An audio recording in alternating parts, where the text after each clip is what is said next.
Alright, so the new 2020 Corvette, it was unveiled a couple days ago, and it's absolutely insane. I've seen more positive comments than negative as far as the appearances of the Corvette, and I honestly don't mind it. I understand that, you know, the front had to get a little bit shorter now being mid-engine, and I don't know, I think overall it's a really good looking car. You know, there are some angles where it could look a little bit wonky, especially like from the front, but looking at it from like the back or like the rear 3/4, man, it looks really good in my opinion. So looks wise, I think it's gonna grow on people, but what I really want to talk about is the performance and then the price. Right off the bat, they announced that they're gonna stick with the good old V8 platform. I think for the Corvette to keep the V8, it really means a lot for the car. I kind of think it's one of the defining features of a Corvette and what makes a Corvette a Corvette. So very nice to see that they're keeping that.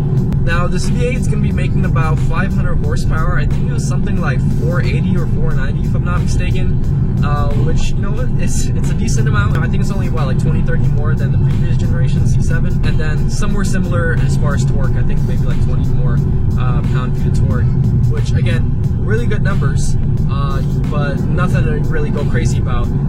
This naturally aspirated V8 is going to be combined with a dual clutch. There has been no mention of manual, and looking at the layout of the interior, I'm thinking there might not be a manual. I feel like it'd be hard to kind of fit in the whole shifter assembly in there. And even if there is going to be a manual, you know, who knows, maybe they'll change up the design language a little bit on the interior and fit one in, but that might be later on. I don't see it happening. I think it might be a little, you know, too high hoping. The C7 didn't really sell many manuals. The majority of the sales were automatic, so as far as, you know, incentive for Chevy to make a manual, I don't see it being there. And I don't really think it's a problem. With numbers like those, you really can't complain. On the topic of interior, the first thing I thought when I saw the interior was Supra. So if you remember the old gen Supra, everything is really driver oriented, kind of like a cockpit, very directional. And that's exactly how the new Corvette's laid out. You have the gauge cluster in front of you, you have the infotainment angled directly at you, all the switches and buttons and things are literally right there to the right of you, right under your hand. So I think that's a very cool feature, a very cool design. I think the layout just really works for that car, and the fact that it's very like driver oriented and kind of like a cockpit just makes the car an overall amazing package. Also announced that it's going to be a sub 3 second 0 to 60 car, and that is absolutely ludicrous. The fact that this car is going to be able to do 0 to 60 in under 3 seconds is crazy, and that really speaks a lot to Corvette and what they're doing. But not only that, the most crazy part of all of this is that this car is going to be under $60,000 for the base model.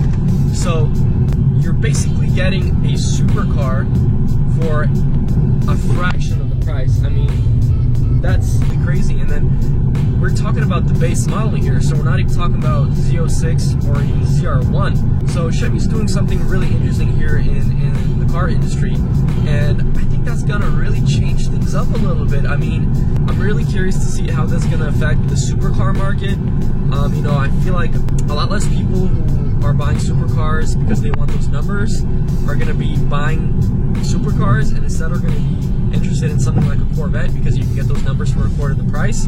And then a lot of people who would be buying things like, you know, like M4s or the new, for example, the new 2020 Toyota Supra, that's starting at around $50,000, and I mean, that's not even a quarter of the car that this Corvette is as far as numbers and performance, it seems like. So I see that being a hard sell for Toyota and for other, you know, car manufacturers. The fact that this car sets such a high standard for such a low price point, I see it being difficult yet beneficial. So it's going to be difficult for other car brands, you know, to compete, but at the same time, hopefully that brings a lot of competition. I think it's very interesting to see what's going to happen when this car does come out, and how many people are still interested in those when you can get, you know, that same performance for literally a fraction of the price. And what also happens with cars that would like to compete against the Corvette. I mean, the Corvette doesn't really have much direct competition, but the fact that, for example, you know, I'm a BMW enthusiast, right? I love BMW.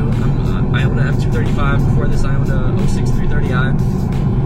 And my dream car is an M4. I love the design. I think they're a super fun car to drive, and that's my dream car at this moment.